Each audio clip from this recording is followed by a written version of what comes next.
Hey guys, and welcome back to this channel. Here are a few things that you can get done when your CapCut is offline and you don't have Wi-Fi, but I don't know how you're watching this video, maybe on your phone or you're using data, but so I'm just going to select this video, and for instance you don't have any connections, you can't load audio, text, stickers, effects, transitions, and filters, but you can use keyframes here to kind of like zoom in and like maybe zoom out. You can rotate, you can blend, you can stabilize. I think you can. I don't think, maybe you can't.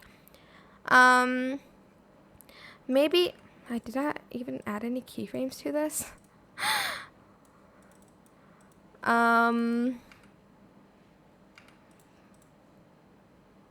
Apparently I did not. Okay, there we go. Now I added keyframes. You can add keyframes. I think you can reverse. I don't know if you can mirror it, but yeah, that is pretty much what you can do when you're offline.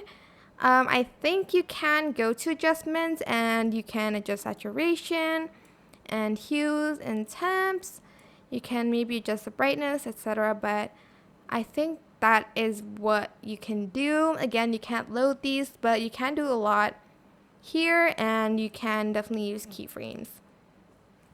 I think you can speed up stuff, but I'm not sure you can add smooth slow motion.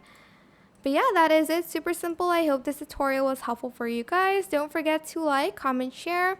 Also subscribe to this channel if you haven't done that already. If you have any more questions, just leave it in the comment section down below. I will try my best to answer them all for you guys. And if you found this video helpful, please click the thanks button above the description box down below. Thank you so much for watching. Bye!